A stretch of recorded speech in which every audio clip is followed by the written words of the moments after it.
Good morning, guys and girls. We're going to be talking about comics today, and it's going to be about the UK versus the US. We already know who's going to win that, don't we?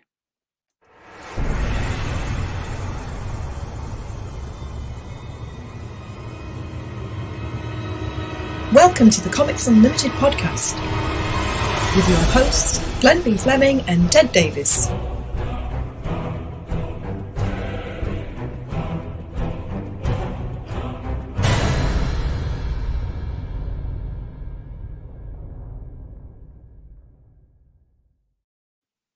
Welcome to Comics Unlimited podcast. I'm Ted Davies.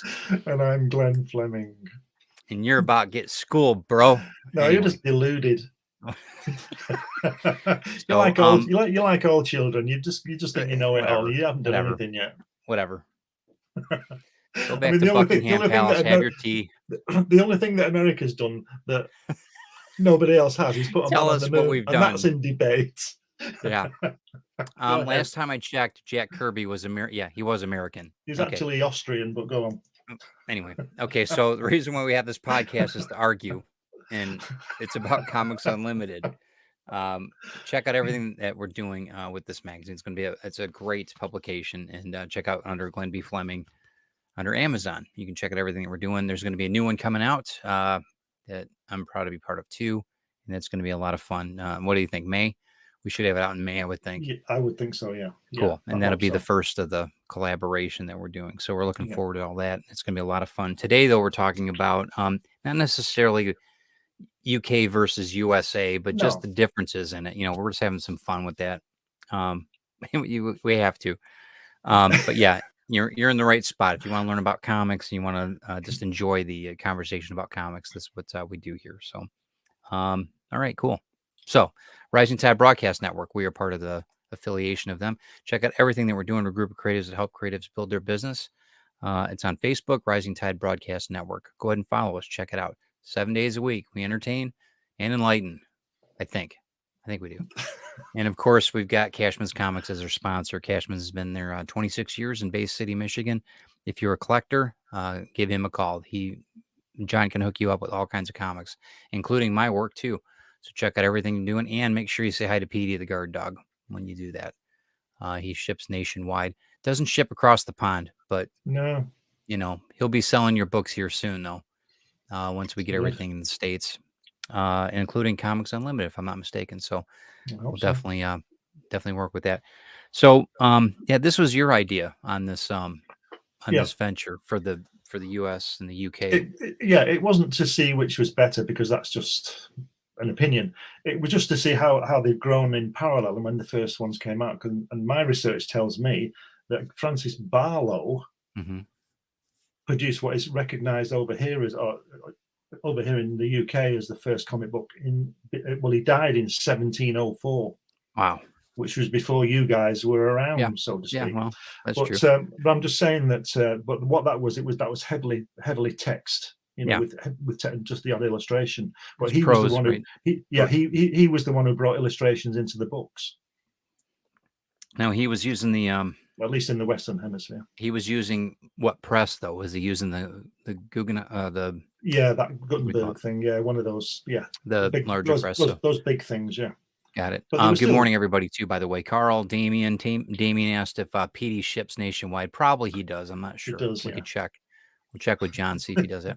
Donna, how you doing? Good morning. You guys can like and share this out too. That would be really, really helpful. We'll give a few minutes to get everybody in here. We also put the Indiegogo campaign that's completed now, but also it's still in demand for the Kirby book. Is that correct, Glenn? Yeah, that's still there. Yeah. So you guys can check that. You got the book in hand? I do. Yep. And 124 pages full of photographs of me with Jack when I went to see him a couple of times. And you also get a DVD, this unique historic DVD of footage of about an hour of me talking with him in his studio. Get to spend an afternoon with the late Jack Kirby.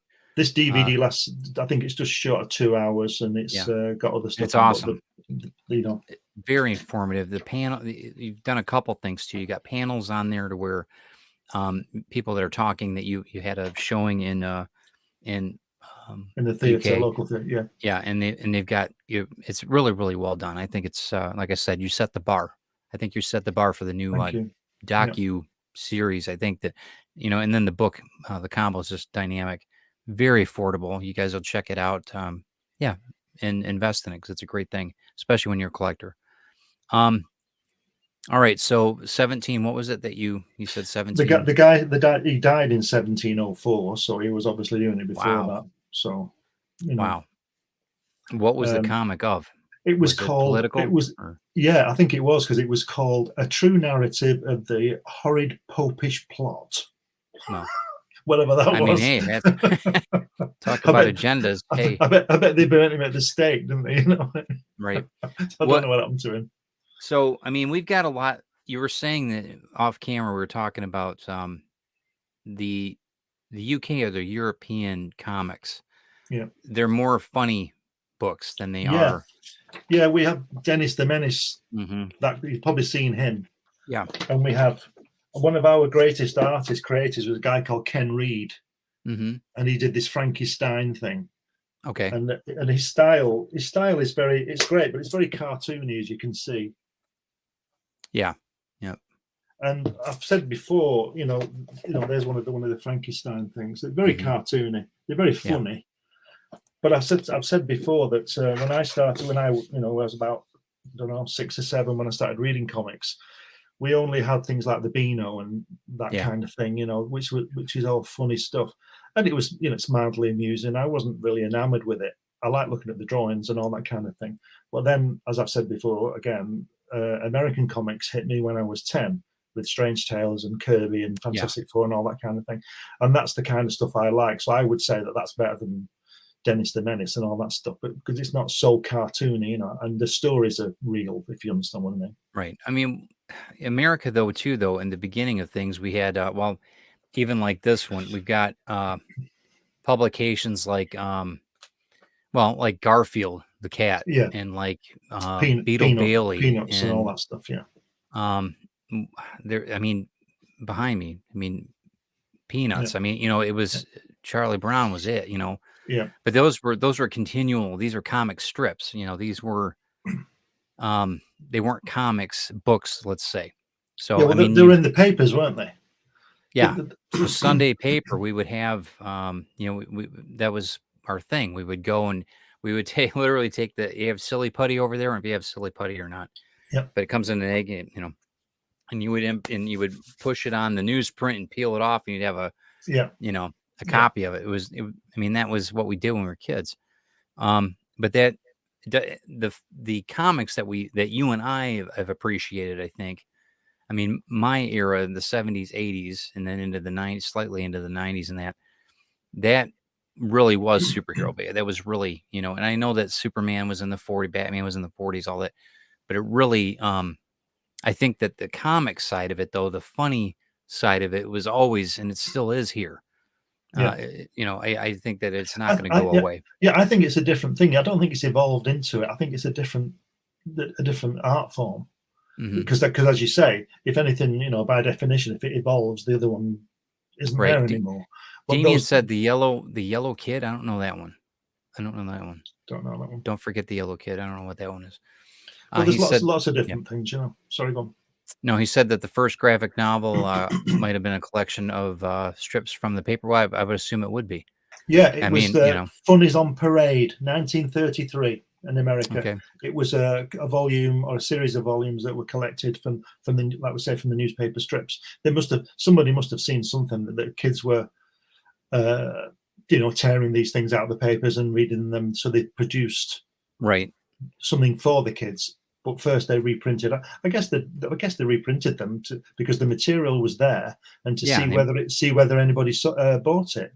It's a quick buck. Before producing new material. They can archive it too, because once it's produced in a book, it'll last longer than a newspaper. I mean, it goes on. There's a lot of reasons why. One of the things like manga here in the States, it's not really. I mean, it's picking up now, but I mean, their way of writing. I mean, that's like some of these are soap operas. They're incredibly, really diverse in some of the publications. They're not, but they're smaller. I mean, you read them differently. They're, right to left. It's a different format. Back Well, to front. they really are in the wake of the pulp things, aren't they? Pulp, Yeah, they right. mass produced, cheap. Yeah. Everybody looks at it. Everybody like can afford paperback. it. Yeah, everybody can afford it, so it makes a lot of money. And even this one, like I've got a couple of them here that they started out. You're in an A4 setup. Is that how you guys produce your comics, or how small are they? Are they a little bit smaller? They're different. No, they're sort of an odd size. They're imperial sizes, so it's it's sort of taller than A4, if you will, and just a bit wider. It's an odd shape. But we also have, or we used to have, things like the topper, which was like a broadsheet. It was like a big newspaper, and the strips were really big in that. I don't know. I don't think that's around anymore. But the topper, is that what you called it? Topper, yeah. Give me a sec. I'm looking through some stuff. And those were they weren't in full color. They'd only have spot color, so you have a lot of red characters in it. And then on the other page, you have a lot of blue characters. With blue jacket on, and that'd be the only color. Got it. But and that was another thing with the American comics with me, was that they're sort of in full color. They're web offset printed, and they're all full color. And understood. And we said, I think a lot of people, collectors, say this, and I think you'll agree. One of the best things about comics is that they're so quickly produced. At least they were so quickly produced that the colors are out of register, and you'd see that yellow line around everything, or the red line, and that just makes it. And and the smell of them, and the way that they literally are throwaway. Because I think I told you in the early 50s. That's not Tip Topper. This is different. I was thinking this when you said it, but these are from the These are from the 40s, and these are huge. I mean, they're almost like a magazine. They're gigantic. Yeah. I'm listening to you. The comic books that were coming over here in the sort of mid 50s, early 60s, were used as ballast on ships. Right. So they'd be dumped on the side, and the sailor guys would grab a bunch of them and take them home for the kids. And the kids were wanting more. And that's how they found out about them. Somebody clocked onto this, as we say, and started a distribution service, bringing them over to be in the newsagents, which is where I saw them. Some of the larger ones that we had too. These were some of the other ones. These were back in the 60s, I think. Wow. But they're huge. I mean, they're like I said, they're magazine size. Yeah. And I don't know if it's because of the paper qualities or what. I mean, you guys might pipe in and let us know, but I think that's, we've gotten in, like, we publish in this size, this format, and this is, what is this? This is more comic book size. Yeah. That is American comic book size. Yeah. Right. So I did that on purpose. I'm going to kind of brag a bit. You guys ready? So like this one was a little bit bigger, right? This one was a little tiny bit bigger than the ones we sell today, right? Just want to show that one off there. Everybody can see that, okay? Yep. Okay. You want to see it again?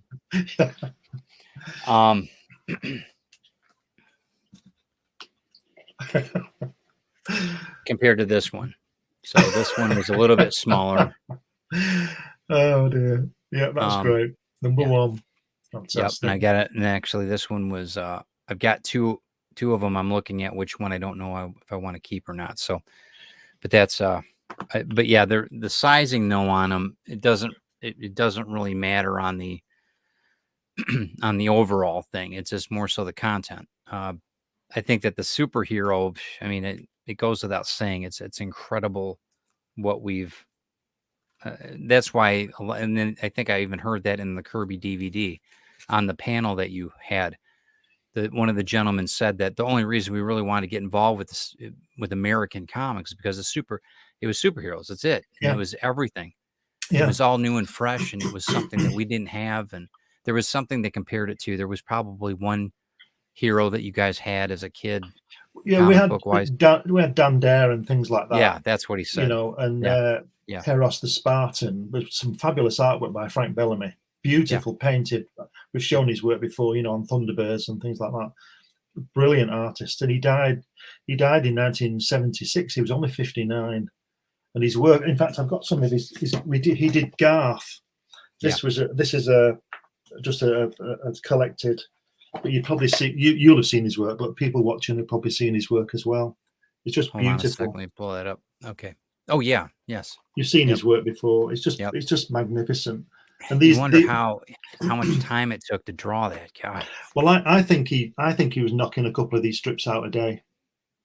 Crazy. Because a colleague of his told me that the Thunderbird strips, the double page strips in TV Century 21. Yeah, you've seen those in full color. It used to take him 4 days to do one of those. Yep.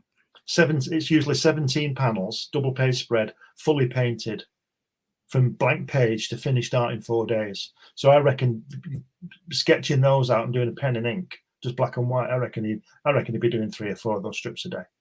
It's nuts. And to think about, I mean, once you're in the groove, though, even when like your next book that's coming out is Hatch, your comic, I don't like using the word comic, but your character, you're right. It's hilarious. It's very, very well done. Pete says that he likes these. Actually, Pete's been influential in all of this, trying to get my collection and get other people's collections. We're going to be selling a few of these off. So let me know if you guys are. I'll tell you what, jealousy aside, they're in good nick, those, aren't they? Yeah, they are. Well, excellent. Pete doesn't. I mean, Pete's amazing.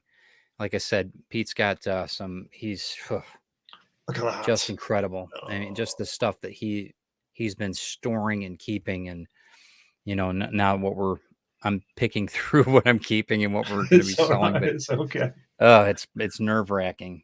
I mean, God. And the fact that you can get Joe Sinnott. So sick. I'm sorry, guys. I know we're salivating here, but in any case, that's one thing about that is collecting is an addiction.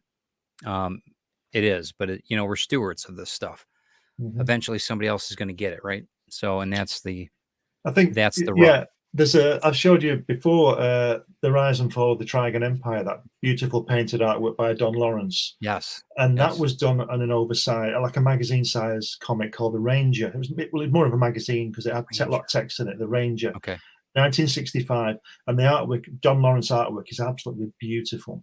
And that's been really maligned in this past 50 years because it was such a strange size. The original artwork, they'll take a panel and run it round. I'll leave a panel out because I've got some originals and I've got the reprints, and half of it's missing. Why don't they just produce the correct size magazine book? Pete and I were going through a few other things over the weekend, and we were talking about magazine sizes versus comic book size, and Pete pipe in here too. He's like, I don't really care for a lot of the magazine stuff. He didn't really care about, like the Vampirillas and even the Western ones, the classic illustrated. Those are really interesting. The artwork on them is gorgeous. I mean, it really is fascinating. I don't know if I've got them. I don't think I've got them. I might. Give me a sec. Since we're talking about it, talks amongst yourselves. Give me a second. Well, what you need to do, everybody, is get these full of British stuff. This is a magazine I used to publish a decade ago, the Great British Comics magazine, and these are it's all reprinted. Hold on a sec. Let me put you up here. I'm gonna grab these real quick. Okay. Go ahead. And it got some fantastic articles, and you can learn all about the British comics and the past of DC Thompson and all this kind of thing. Got interviews with Pat Mills. You all knew Pat Mills is, and there's 4 volumes of this. But if you want the actual comics, just get in touch with me because I've got some over that I'm getting rid of. But it's just packed full. Let me show you these, man. You're gonna be freaking out. So, these are magazine size. Just I'm trying to show the proportions of how So this one here is the Deadliest Heroes of Kung Fu. Wow. Some of these are like really just. But the artwork is gorgeous. I mean, these from the 70s. I think so. Pete, type in if you know, but late 70s probably. But these things I eat up. This type of stuff. Yeah, look at that. But it's magazine size, right? Aren't they in good condition? Aren't they in good condition? Beautiful. Wow. they're absolutely gorgeous. But I don't mind that. I think that it's just different. You have different size bags and you got different boxes and it takes up more space. But I mean, the artwork is just incredible. Well, in the 60s, the American publishers changed the size of the original artwork, didn't they? They could get more on the plate of film. Right. But so I would imagine that American comic books or any comics printed to do with the presses, if you understand what I mean, to get more on the negative. If only they could sort of just give us what we want and do them right. Do them what are they full thinking, size, right? Yeah. What are they But thinking? even the oil painting that on this stuff is crazy. Yeah. I can't imagine how long it took to do these. Yeah. Just nuts. But anyway, I digress. I just wanted I hope they got paid. I hope they did too. But yeah, we won't show you the other ones because they're a little bit risque. But yeah, Pete says he needs that. He does. So we'll work on that, Pete. We'll get one for you. We'll get a couple of them. You got a few of those left, don't you? Yeah. We should probably run some Crikey and Comics Unlimited together. You really want one of those. These are rare. These are getting rare. one of those when you come over. Yep, that's right. And these I can throw in for free because I've got 9 million of these. That's cool. In fact, I might put them on eBay for £1 each. That's probably about right. There you go. Do it.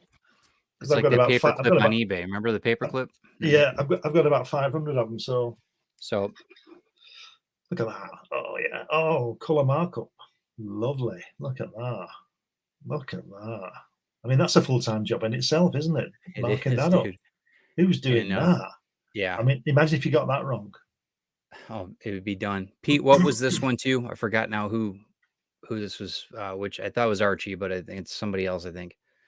But yeah, that's a panel from the book. So lovely. That's lovely. It doesn't have it on the back. It's original artwork.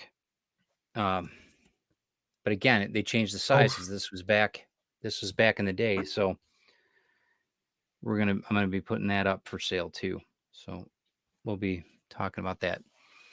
Thanks, Ryan. Appreciate it, man. Buttons. Oh, but okay. Pete's excited about the buttons. Okay, great. I'll get some more made. Right.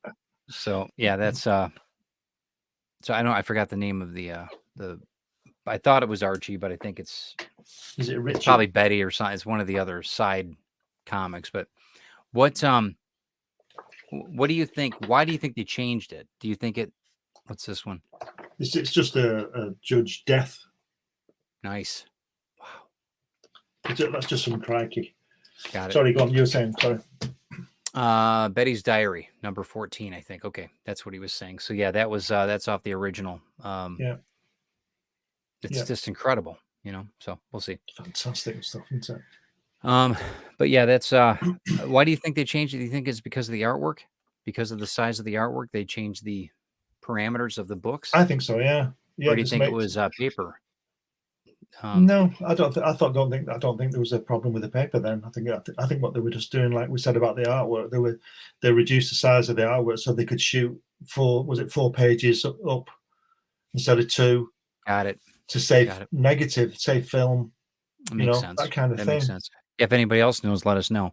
Hey, Ryan, by the way, Ryan Permisson. I did see a couple things on Facebook for the Shadow. There's a ton of stuff that's out there right now for comic books. I don't know if you're looking for any of them, but I don't think you got one of these though. I just want to show you that. This is if you ever see one of these, grab it. That's all I'm saying. Unless it's mine, or Pete's. But you frozen up, Glenn? It looks like Glenn's frozen. I hope he's all right. He was having some issues with the internet earlier. Hey, Eric, what's up, man? How you doing? So what I'll do is I'll remove that for a minute until he straightens out. I don't know what's going on with that, but hope he's all right. Must be cold over there. He froze. But hey, Eric, I'm just giving you an idea. And I'm not bragging. I'm just showing you these. So again, it's back to it. I know I'm beating a dead horse here, but yeah, this is such a sweet. I'm just sick. Anyway, Yeah, so I don't know. Glenn had some. I know he's been having some issues with the internet, so we might have to cut it short. But gives you at least an idea of what I'm just saying. American comics are better. Even he said that. I might play it back, but he did say that. I know that there's some things that we take for granted as quick talk smack about the UK. Well, here's the thing. It's cute and all, but I got to give them a break because they did give us 007. They did give us Doctor Who, so I'll give them a little slack in just a little bit. But there's things that okay. Yeah. Something happened with this internet. So no problem, Glenn. It's not a big deal. So yeah, I don't think there's anything to talk about smack with the UK. I think that there's my dad was from the UK, so but I do think that the differences in what we do compared to what they do, some of the stuff that they do is just freaking hilarious. Even even their TV shows. When I was a kid, if I got caught watching Benny Hill, I was dead. But it was funnier than hell. But they didn't have, Abbott and Costello. They didn't have, they had Monty Python, so another great one. They didn't have SNL though, So it's a balance, I think. But I do think though that as far as the comics though, we do it. I have to say, we really have done it the best. There's really no comparison in that realm for especially superhero stuff. Especially, it wasn't really a fair. There he is. I think he's back. There really isn't a fair comparison because, I mean, it speaks for itself. You came over here and met Kirby twice. I don't think if I wouldn't, I spent time in the UK as a kid and I wouldn't go back over there probably unless I was going to meet Neil Gaiman or something. That'd be it, as far as to meet I think he lives in creator besides you. I think Neil Gaiman lives in Connecticut, doesn't he? Yeah, he does, doesn't he? He does, doesn't he? Well, no, it was. I think during COVID though, they were in New Zealand. I think they were in lockdown for I forget how long, for months, because they all locked down. They couldn't leave. Yeah, just to say that we're having bad weather, that internet just cut out and just it's understandable. Cut me off. So if I disappear again, that's probably no what problem. It is. We were talking before about not today, a few weeks ago, about the first strips, and we got to Leonardo's first strip. Yes. And then before that, you've got the Mayan stuff and the hieroglyphics, and you've got all that kind of stuff going on. There's always been paintings. There's always been something going on. Yeah. Yeah. And I think it's a primal thing for us to. I think the wheel is a great invention, but the written word is the power. That's it. Yeah. I mean that it transcends time. I mean, there's literally. I mean, you are in somebody else's head. Yeah. You know what I mean? It's fascinating. Right. It's just right. I think it's one of the greatest gifts that we could have, besides drawing. Well, that's you can tell that's the truth because of the way that a lot of people were denied learning how to read and write. Yes, and they still are. And they still are. It gives people power, and like I've said before, the first people up against the wall are people like you and I who write and create. Right. Get rid of the teachers, get rid of the scientists, get rid of the clever people. Sure. Not that I'm clever, but you're pretty savvy, bro. You're pretty savvy. I can read. Damien says he loves the UK media, hence why I co-wrote a story for a Red Dwarf comic. Wow, brilliant. Interesting. Excellent. I didn't know that. Didn't know that. We need He's to holding know out more on me, about man. That. Yeah. I didn't know that, Damien. See, everybody's got stuff that they keep in the background, haven't they? Right. Well, that's power, right? Yeah. Knowledge is power. Oh, he says comics wouldn't be what it is today without the British crew. I agree with that. Like I said, Doctor Who. I mean, you guys, Doctor Who. In fact, Star Wars, for that matter. Star Wars is filmed in the UK, so a lot of it. But Star Wars is New Gods, really, isn't it? Come on, let's. Man, if you But anyway, I'll be right back. So yeah, I've got some copies of these left. If anybody wants them, just hit me up. There's a 16 editions of the 16 editions of this. This is when it went big time in Borders, 84 pages in full colour. Interviews, all about British comics. Really, really great magazine. And then, I don't know whether you know the story, but when I put it into Borders went down. Cost me a lot of money, cost me all my stock. So it went back to 52-page black and white after that.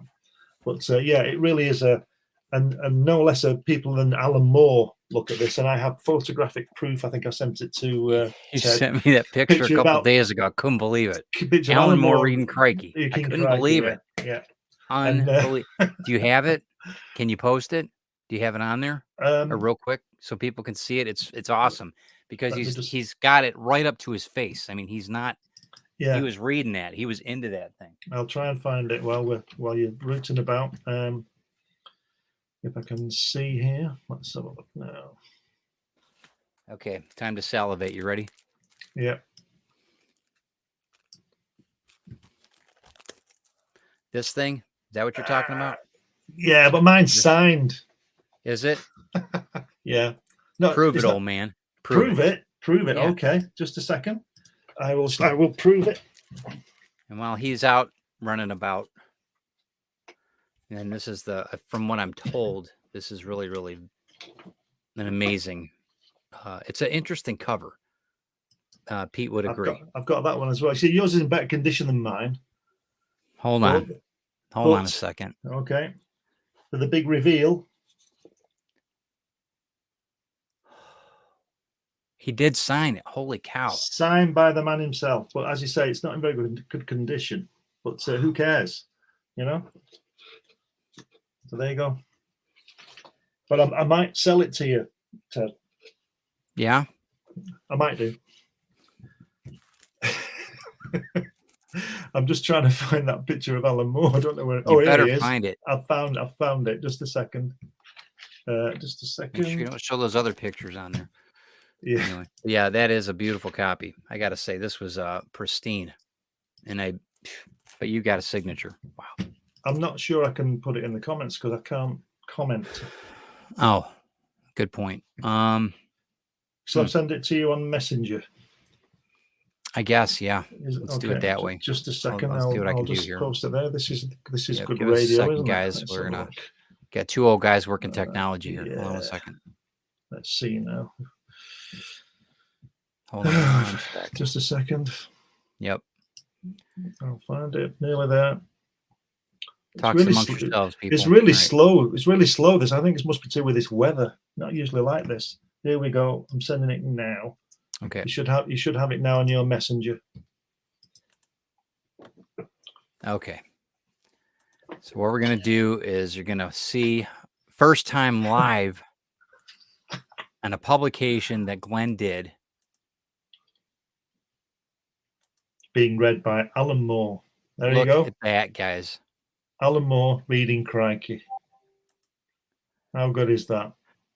That is pretty special, dude. I wonder if he got any of his ideas from you. I think he'd given up by then. Yeah.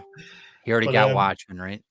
But yeah. Oh, wait. I'm getting photos sent from everybody now. Hold on one second. Hopefully I can put them up there. But I was in touch with them all because I've got let me come back to that one. Pat Mills there. Look, interview with Pat Mills and Des Skin, Steve Holland, Don Starr, Jeff Thorpe, and all that. That's a straight Don Starr. Pat Mills is in there. He had a couple of articles in it as well. Yeah, it's all good stuff. It's all That's good cool. stuff. Give me a second. Let me just see what Eric sent. Hopefully it's family friendly. Oh, all right. I'm sorry. He's posing right now. Okay, hold on one second. Yeah. Okay, hold on a sec. So what he's done is he's got I guess hold on a second. This is what Eric's sending over.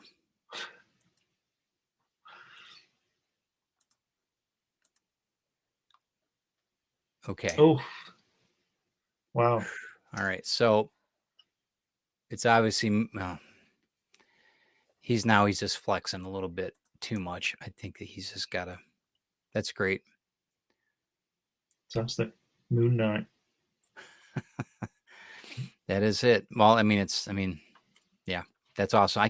I'm still in shock with the Alan Moore thing, man. When did you get that? Was that like, It was that must have been so exciting. 2008 we got that. Have you got one of those, Ted? Number 1. I've got 3 of them.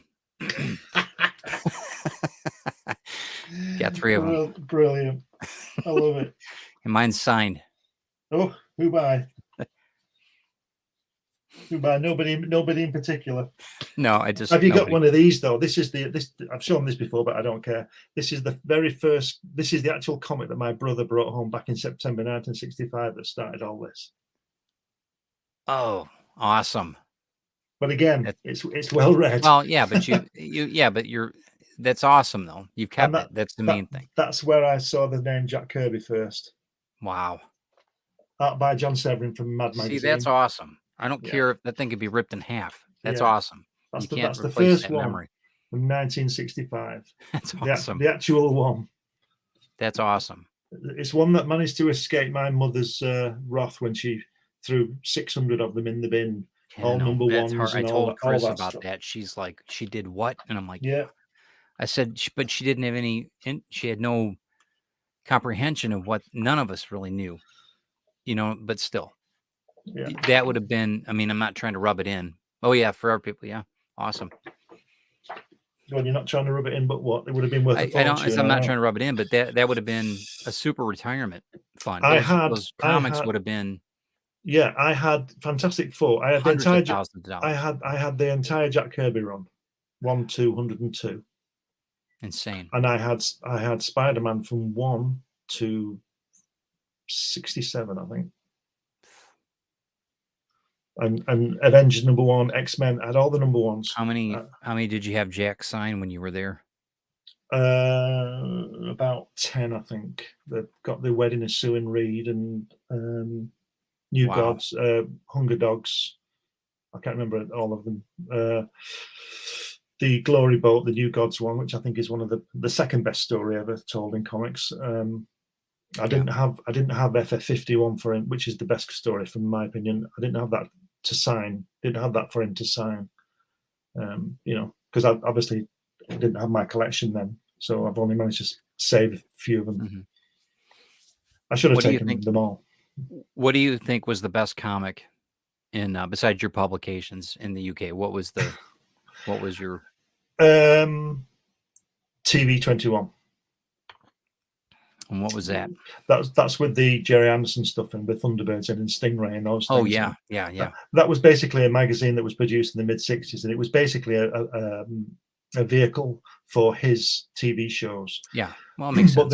But the art, you've seen the art. You've seen Mike Noble, that Captain Scarlet falling off that tower. Mm-hmm. That was Mike Noble. He only died a couple of years ago. I think he was about 88 or something. And that's a good life. 88 is a good year. Yeah. Just beautiful artwork. Mm-hmm. And that's what got me into the more realistic cartoon, as it were. I'm not, like I said, I don't really, this stuff I showed you by Ken Reed. Yeah. I've never really been happy with that kind of stuff. It's very good.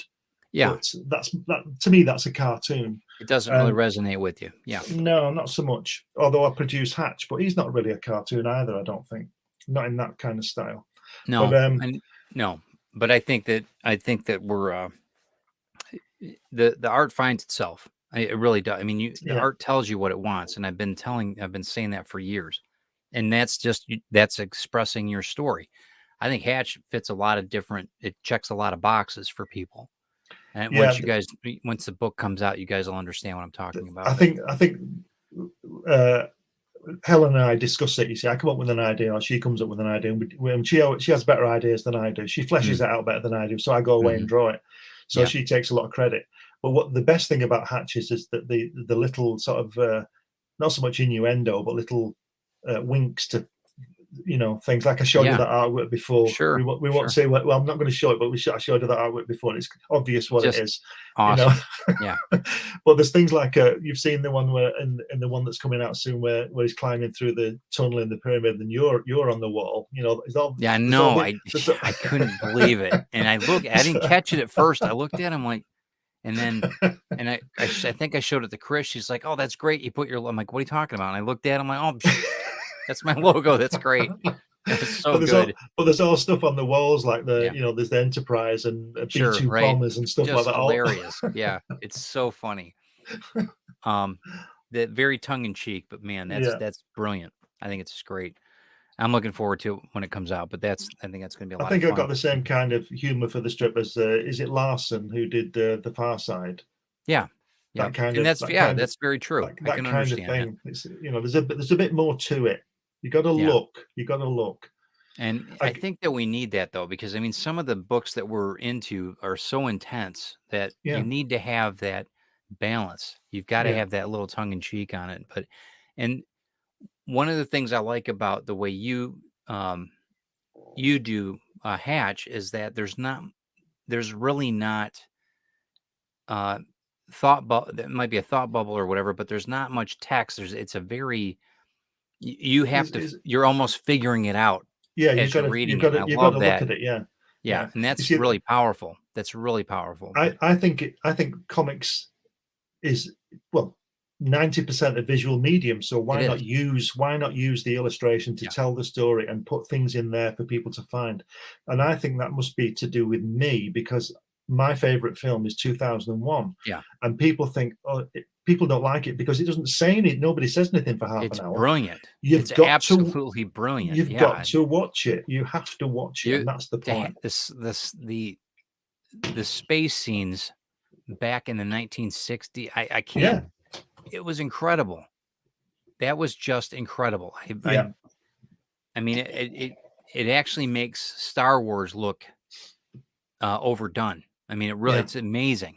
The thing with part of Kubrick's genius was that he wanted to do some sort in 2000 AD, 2001 when the spacecraft is approaching the moon.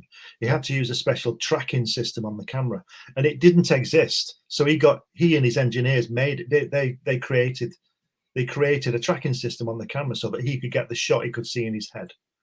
He didn't think, "Oh, I can't do that because it can't be done." He did it.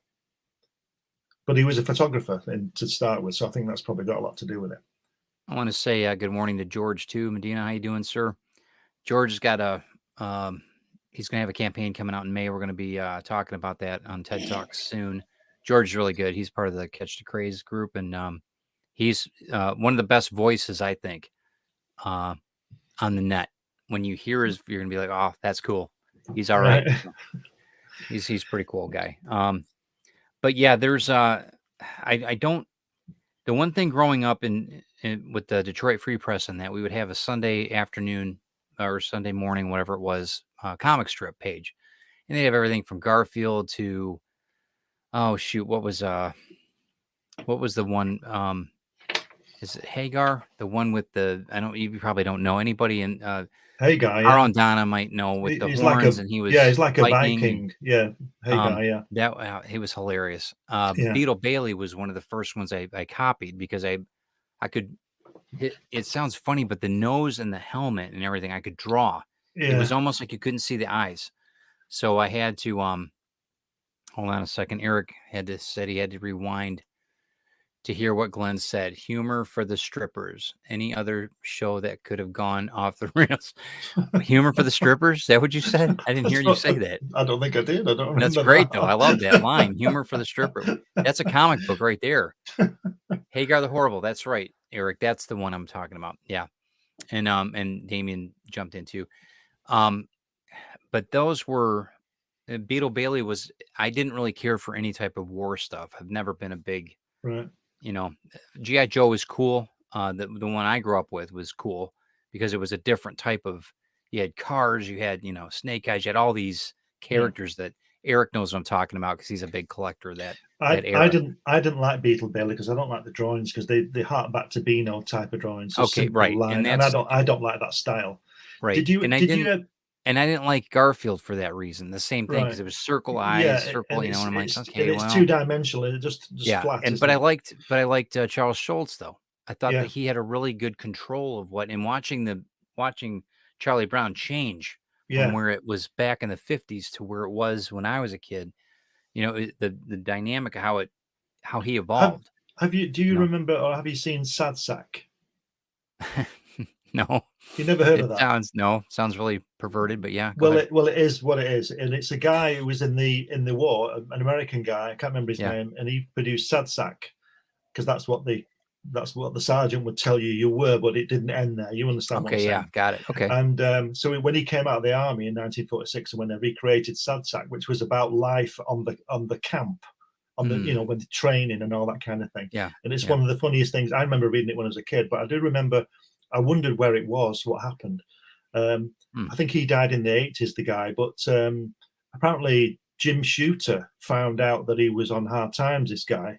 So yeah. he had all his original artwork, hundreds and hundreds of pages. And Shooter, as Marl, I presume, bought them, bought the entire catalogue, and then he left. So I think Marvel have those pages, and they're not reprinting them. But Did he? it's He was fantastic. fired, wasn't he? Shooter was fired. Same thing. He went out the door. Whatever. He wasn't there anymore on Monday morning, so it got shelved. So the artwork is still there, as far as I know. Right. Garfield and Beetle Bailey were writers' vehicles. The Yeah, humor was more important. Yeah, I agree. yeah, I And they agree with made that. Yeah, statements. They were making statements a lot. yeah, They were making agenda statements, if you want to call it that. I think it was great, though. I didn't understand that as a kid.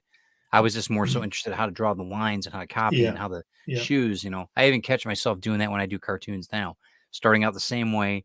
yeah. I think Damien ended up. I think Shooter was down in.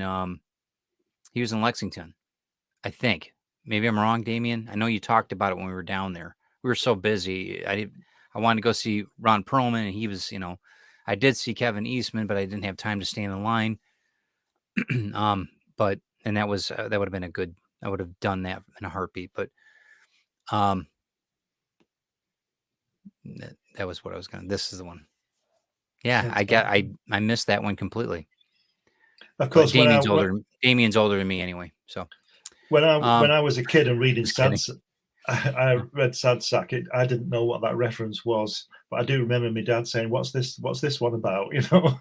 Yeah, right. So I'm sure it caught his eye. I'm sure he will have heard some American. Your dad was soldiers pretty. say, you know. Your dad was pretty supportive about everything, though. He was. Yeah. I'm sure that he was interested in what, not to check up on you, but to see what you were Yeah. reading and to enjoy, be part of it. That's Yeah. one thing my dad did. He was always interested I in what I'm remember drawing and what I'll give you a short story about my dad. When I was 13, I had a paper round, and I used to get his paper on a Saturday morning. And so when I came back from delivering, everybody was still in bed. So I would, I read the newspaper from front to back. I was 13, read the cover from cover to cover. And when my dad got up and he's making breakfast, I was asking him about the government and all this, and he was laughing because he knew I'd read the paper. And I was 13, and I was discussing the economics of the country and all this thing with him. How old were you? 13. 13. That probably wasn't making a lot of sense, but he knew I'd read the paper. Did it freak you? Did it get you like all anxiety and you were all tense after that? No, not really. And I was asking him about Harold Wilson, the Prime Minister at the time. How do you think his talks are going to go on with Kosygin and all this kind of stuff? And my dad was just laughing. You're an enigma because I'm glad that you're. I'm glad that you had that type of relationship with your dad because you talk very highly about him. Yeah.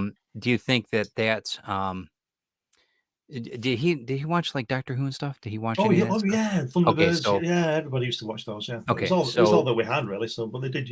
My dad used to. What did he think of like Beano and stuff like that? The other cartoon characters. Was he kind of like whatever? He would always look through it. He didn't read it too much. He would look through it. He didn't like the war stuff because obviously being in it and right. He didn't watch. He didn't like John Wayne because when John Wayne was shot, it'd taken 3 days to fall down. And he said, "Believe me, when you got hit by a bullet like he you're did, done. Yeah, you're down 10 feet further back. Yeah. What was his favorite American show or whatever? What was Bewitched, I think. Really? Yeah. Oh, that's funny. I mean, not funny, but that's ironic, you know. Yeah. Like that. Yeah, my dad didn't. My mother was very adamant about. No, obviously, why? You know, Benny Hill was pretty provocative. It's great. PBS, when I was a kid, PBS after 11 o'clock was pretty much European TV. You know, you could whatever, you'd see a butt or whatever. Yeah. Even more than that. But Benny Hill's hilarious. oh, he was a even riot. now, he's just Yeah, fantastic. he was a riot.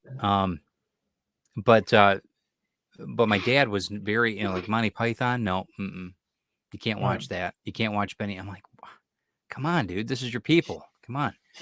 And but yeah, it was something to where but the writings that he would read, Dylan Thomas, things of that sort were very, Welsh obviously, but very profound writings, And so when he would shall have no dominion. Yeah. All that stuff. Yeah. And I know that you're not a huge fan of the Fellowship of the Ring movies. Did you like Tolkien? I told Chris that you hated him just to get a reaction out of her. Well, and she did. She reacted like he did. He what? Well, you shouldn't say that because I don't hate anything. I know you don't. I know. I was just giving her. I was giving. Yeah, but you're getting me in trouble. When I come to your house, I'm going to get it in the neck. I know. Through the door. No, it's on air now. She's listening. I'm sure. I'm in the car. While they're driving. But I don't like that. I don't like fantasy, sword and sorcery and spells. Right, although I do like Doctor Strange, but I don't like sword and sorcery and all that sort of stuff. So it's not my thing. So I've never read Tolkien. I tried to read The Hobbit, but thought, what is that? I'm wasting my time on this. This is rubbish. That's just my opinion. And you know the story of the films, so 9 hours I'll never get back. A couple of days ago, the post says, "Yeah, I'm never going to get the 9 hours back ever." I'm like, "Oh my god, I can't believe you said it." They're epic. I mean, they're absolutely epic. Anyway, no, they're not. They're far too. But I can understand.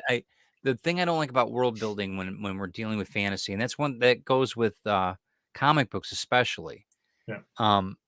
Is that even Conan got kind of like that a little bit? Yeah. I thought, and it almost got daunting. I didn't want to have to find out about what town he lived in, or whatever, and the history of that town and the kings and all. But you know what really turns me off when I pick up a book, and it's usually, well, I don't pick Tolkien books up, but I remember that kind of like I think Harry Potter does it as well. I've got the first book and I should read it, or I feel I should, but I probably won't. Is when you pick up one of these books and they've got a map of the world and they've got Land of the Dead and skeleton that, and you think, oh my god, just give up now. You want to read that out loud? As soon as elves as evolved, whatever. As soon as they're involved with the story, it's like, whatever, I'm out. I don't understand. That's Carl. He's done. Right. He's done. But some of the stuff, like everything, it seems like on Netflix now, everything. And I like The Witcher. I think The Witcher's good. Again, based on a comic book, whatever. But some of it gets so. Even Star Wars, some people don't like Star Wars because they feel like it's an opera. They feel like it's a space opera. That's it. Da da da. I don't know. I'm just George. Everybody's on your side, man. They're all like, yeah, they're all jumping on. It just proves to show that you don't know what you're talking about, doesn't it? Well, no. All I'm saying is I get what you're saying, because sometimes it's daunting. It's like, okay, I don't want to know. I don't want to have a made up name. I don't want a made up Earth. Or whatever. Yeah. You know what I mean? Something that you can't pronounce. And I'm like, I can't. But look, that's right. Yeah, but look what they did with DC with Earth 59 and Earth 700, just because they want to write a different story. Well, write a different character then. I think that's baloney. We're hypocritical because we've built our collection on books like this and all these different characters, the Locust, and his background, and I mean. Whatever. The origin of Doctor Doom and all this stuff. Yeah. Right? Well, that was showing the Silver Surfer there. I bought the 70s graphic novel and got Jack to sign it as well. Yeah. But what I didn't like about it was the way that I didn't like the way that, and Stan Lee did this. I'm not Stan bashing, but Stan Lee did this. He turned the Silver Surfer into a wimp. Like they did with him when they turned him into. Yeah, you like that Him though series. You like Him that? is absolutely incredible. Him is more powerful than Galactus, but it didn't go anywhere. They gave it to Jim Starlin, and he turned it into that Yeah, Morlock I thing. never They really put a enjoyed it. costume on him, and they make him a human. And he's got a girlfriend somewhere, and he's upset because his grandma died, and all this rubbish. You know, it really annoys me that they do So that. you're why? Well, because you take a character like him, who's virtually a god, and turn him into some whimpering guy upset because his dog got run over by a car. He wouldn't have a dog. You know what I mean? This is what it's limited. Kind of ruthless, man. It's, You're I kind know, of a ruthless. Listen, it's limited imagination. Look at this. It's a god. What can we do? Oh, I know. Let's have him upset because his dog died. Well, yeah, I mean, I get what you're saying, but don't you think that they're trying to bring it down to a human perspective? I mean, sometimes you don't need that. Sometimes Jack Kirby never did that. He just well, let's try and follow him then. We won't match it, but let's try and follow him. I know. Let's give the Silver Surfer one of the greatest creations ever in comics, and we'll give him a girlfriend. Oh, he's upset because he's not seen his. It's just rubbish. Galactus wiped all that stuff. You know, right? It's just right. Just think big. Gotcha. Hey, Pops, how you doing? Damien says Rodman's got my back because Rodman loves fantasy. He does, man. That guy, that cat loves fantasy. Eric says, Carl, what about dwarves? I'll tell you something. Doctor Who, right? Doctor Who is one of the greatest concepts ever. And and it's 60 years old, and the BBC still don't know what to do with it. They don't know whether they're writing for children or adults. You watch Pluto TV at all? You probably don't. What that is. Okay, so they've got TV channels now that you can go on, like Samsung and TV and everything. Pluto is one of the apps you can go in, and they've got Doctor Who it's one station, and it's got commercials and everything on it, but it's from the beginning all the way. They've got it on demand. And anyway, if you look that up, it's a great, it's a great, I think it's awesome because it has all these old shows that we grew up as kids watching, but also the Doctor Who from way back. The thing is, you see, is that with the Doctor Who from that time and anything from that time, like Thunderbirds, I used to work with a guy, and he was younger than me, and because everybody's younger than me. Yeah. And he had kids, and I said to him, "You got to watch Thunderbirds," because Thunderbirds was being rerun on a Saturday morning. So I just started watching it. It's he sat down, and he came in. And he said, "Oh, we watched Thunderbirds." I said, "What do you think?" He said, "Well, you can see the strings." I think that's part of it. It's right. That's a whole thing. I mean, I love Ultraman because of the you can see parts of the suit get torn in the. I mean, I love that stuff. It's great. Right, yeah, that's why it's so good. What do you think of that statement by Damien? Michael and Silver Surfer melded all those Kirby concepts and the wimpy stuff and blended into great read. Well, I haven't read it. I believe you. I haven't read it. I trust Damien's opinion on it. Yeah, sure. I might not agree with it, but I trust that it's heartfelt, so that's good. I don't know. I mean, I think what you're saying though is that comics are comics, and that's what we talked about. This is a common ground, and you find out what you like, whether it's manga, whether it's the U.S. market, UK, whatever. Find out what you want. Find out the writers that you want.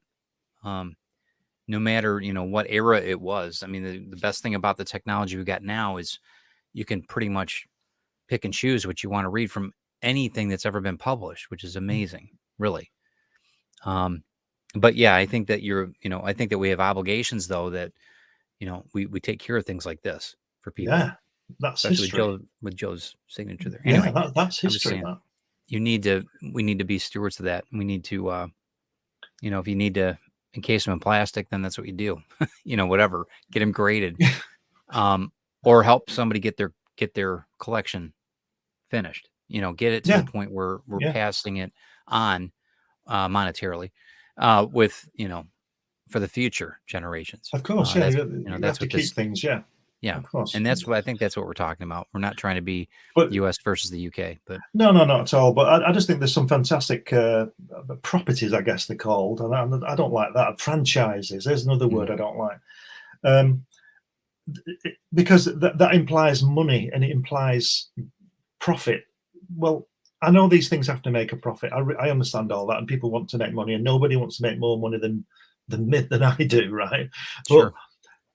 things are things, and things shouldn't be messed with. They should just be let. It's like I heard somewhere, and I hope this doesn't happen. I heard somewhere, or read somewhere, that they were going to remake 2001. Mm. Now that should be a crime. That cannot be allowed. They're like making Gone with the Wind again. You know, what's the point Gone of with the that? Wind wouldn't be made today. But what's the point? No, it wouldn't. No, I understand. It wouldn't that. be But, made well, today. it would be woke, wouldn't it? It would be woke Yeah, with the wind, wouldn't it? So, I just don't. but I don't you think see, that. I don't even like. Chris is a huge because it romanticizes a lot. I just can't watch it. I can't watch. I just can't watch it. I have I to say can't that I've sit never there. watched it all the way It's through. like you with Lord of the Rings. I mean, I just can't Yeah, watch it. it's just I watched boring, it with isn't her, when we were dating and everything else, or even when we were early married. When we were, I watched. I'm like, nah, I'm just I'll not. tell you another 2 hours I'll never get back. I didn't see The Wizard of Oz until the early middle 80s. Yeah. And it was Yeah, on that's weird. TV, and I've Because never it seen played it. every year when I was growing up. But Yeah, yeah, I've that's never really seen weird. it, and I watched it, and I thought, what was that about? What, Yeah, thanks, Eric. Woke with the Wind. That's what it'd be called. I'm gonna say that to Chris. She's gonna be like, I'm not liking Glenn. I'm like, he doesn't like this. He doesn't like. I'm like, well, sorry, honey. Well, you tell Chris I love her, and there's I nothing know. she can do about it. I know. And we, that's the beauty of different perspectives, because Of there's, course, yeah. there's some things that, like I You said, see, I don't like that era of movies to where Hollywood just completely obliterated any yeah. type of, I tell you, they almost made fun of the slave trade. I know. I tell you, I can't I tell you do one it. film that I think Can't is do it. not a disgrace, but wrong, was not to have a. I know it's current, not to have a pop at Will Smith because I like him as an actor. When he did, is it I Am Legend? Yeah. When it was a remake of The Amiga Man, wasn't it, with Charlton Heston, which is superb, Mm. right? So it's sort of a remake of that. I Am Yeah, Legend was there's been comic. Yeah, I get what you're saying. there's been a disease and everybody's wiped out and he's the last person. And the other one was when he did iRobot. iRobot is one of the greatest pieces of I think science you did a great fiction. job with that. Yeah. Yeah. But it's not the book. They just stole the title, and Right. Well, I mean, that's Tom Cruise that's is what you doing do. that now. I mean, Tom Cruise did it with Mission Impossible. That's not like the TV series. no, It's just but him being James part Bond. of it. I mean, they're buying the franchise. I mean, that's what they're doing. Retrieve, I think, is going to be close to the book, but it's going to be better. I hope so. I mean, but that's part of it. Adaptions are part of the game. You give up your, you get the coins so they can own it. Well, I mean, when Pixar ring me up and they want to give me $10 million for Hatch, I'll say, where do I sign? Oh, that's a $20 million gig. Forget this $10 million pen. That's pence, man. Well, they better be quick because according to you, I'm really old. So Eric says, and now I'm disappointed about Glenn with the Wizard of Oz. Well, Eric, don't be. I said, he's a Brit. They look at things differently sometimes, man. That's just part of it. We look objectively about things, and the Wizard of Oz is rubbish. Objectively, yeah. The Wizard of Woke. It's just. My God. But I mean, that's Siskel and Ebert. You remember them? I don't know if you remember them or not. They were movie. Everybody's a critic, is what I'm getting at. Yeah. And it's fine. Find out what resonates with you. That's great. There's nothing wrong with that. And like I said, whether it's the UK comics or comic strips or USA comics or comic strips or movies, find out what you like. I mean, and enjoy it, and build something for somebody it's their IP, if you want to call it that. One of the things I don't like in the current climate is the fact that it's not. I don't want to stop anybody watching what they want to watch. Yeah. But people want to stop me watching what I want to watch. And that's wrong. Because who are they? Who are they? I don't think you can watch whatever you want. Well, no, you can't. I want to watch Till Death Us Do Part and stuff like that, and they won't show it. So I can't see it. You can't. What is that, from a channel or broadcasting or what? It's from BBC in the 60s. It's very. There's a guy in it, and he's a really. We talked about this. What's he called? That's right. Yeah. There's an American version of it where he's really racist, but it's funny. It's funny. You know, he's an idiot. The script isn't racist. It's showing you what he is. He's an idiot. Yeah, right. He's an idiot. It's showing how ridiculous. Yeah, that's right. Yeah. But they won't show it now because everybody's upset about it. So they're stopping me watching it. I mean, Archie Bunker was kind of. He was kind of the. You know, Archie Bunker was a. I don't know if you ever saw that or not. All in the Family. All in the Family. All in the Family. Yeah, I've seen that. Yeah. And one of the funniest ones was when George Jefferson Mr. Jefferson came to the house, and black gentleman, and I think he kissed him. I can't remember now exactly how it happened, but before he left, he kissed. Funnier than hell. But it's, you know, why can't you watch? You can. I'm sure they got it on YouTube. You could probably find out. They probably have a station or something that is showing it. Well, I'm not looking. But I'm saying that that's you know. Censorship's got to get out. We got to be able to, you know, even the. I'm not saying you can show anything, though. I'm not saying that. I don't want to see. I'm with you on that. You know, but yeah, some of the stuff's terrible. The thing is, you see, is it's the old cliche. There's an off button, isn't there?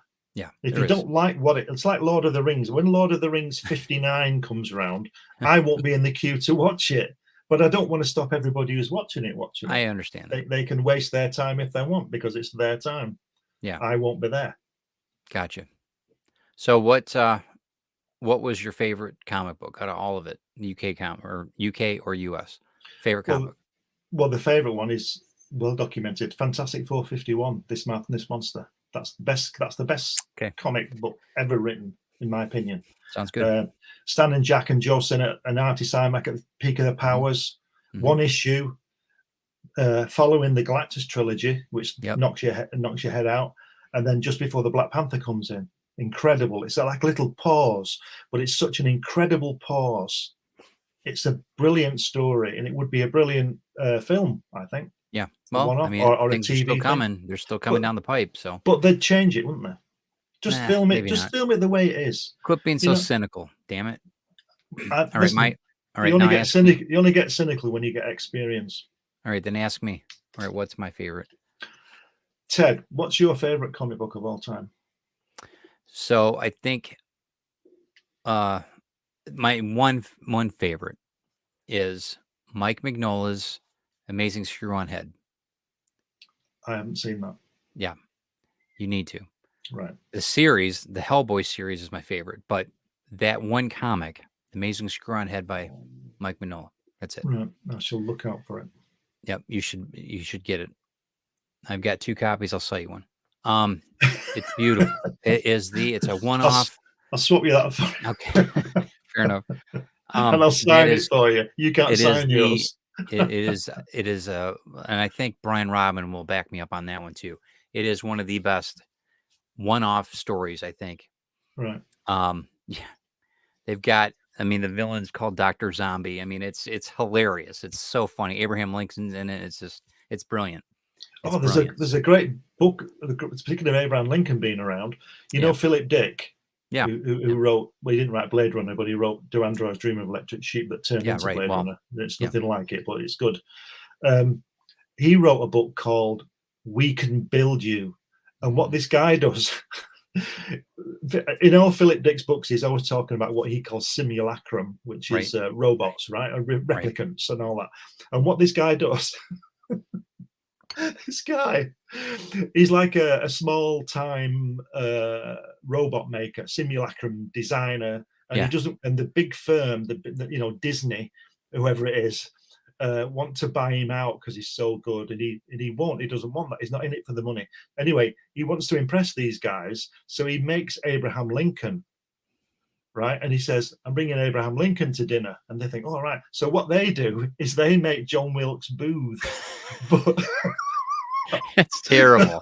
But what this guy did, now you think, well, as I've read, this is true.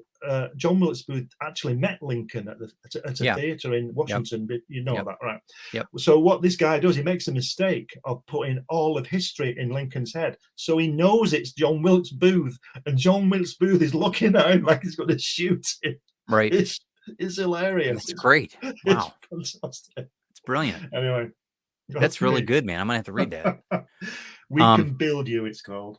We are over by 13 minutes. I'm sorry, guys. I know we ran a little long. Wow. It's a good show, though. Really Yeah. good show. Thanks for everybody sticking around. I know there were some people that had to drop off, but try to enjoy your day. Get some comics, man. Try to, whether the UK or US or old or new, or read Get something. that. Yeah, Get get that. Jack Kirby. Absolutely. Get that. And then once check out everything with Comics Unlimited on Glenn B. Fleming. You can see me on with Amazon. Jack. You can see me with Jack there, pulling my face. I know. Handsome devil. Yeah, everybody have a great day. Thank you, Glenn, for educating us, making us woke with your infinite British humor and wit. So, yeah, I appreciate everybody stopping in. Try to do something good for somebody today. You too, Glenn. Yeah, thanks. Maybe And you watch as well. Gone with the Wind or something. So, all right, we'll talk to you later. We'll see you later, man. Have a good day. All right, bye.